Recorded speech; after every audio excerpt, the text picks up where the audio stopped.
Okay, in this video we are showcasing a fairly difficult lift that required two high abs working together. The reason for this is that we had a fairly difficult site, so we were wanting to get it into this corner of the lawn, and coming in through this way was deemed to be a bit too difficult. It was probably possible, but it was also going to damage the lawn, having a lot more weight carried on the lawn, so they didn't actually carry the house through on the lawn at all. They carried the house through the paddock, and then they brought a second crane through into this area. So the driveway was accessible here, the paddock was accessible here, and then they lifted from this spot over and then over again to this spot, so a double lift. To a certain extent a tandem lift of the cranes working together.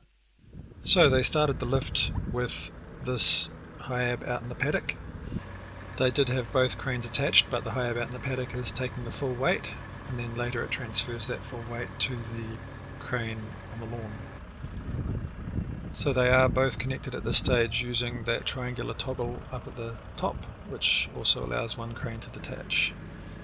So showing that load there we go, they've detached onto a single crane, and now it will carry on with the lift.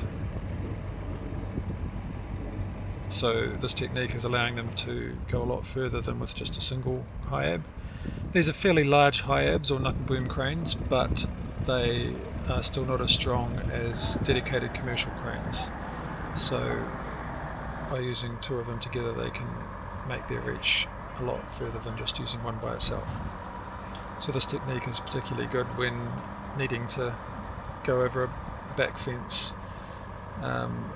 We have used it to go from a car park over a fence and into another property as well.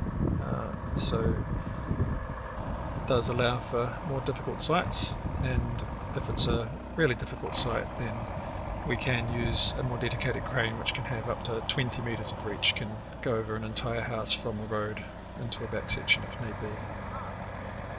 This is a particularly large Cosy Home, 14 metres long, 4.2 wide, 60 square metres, but it can still be handled with these techniques.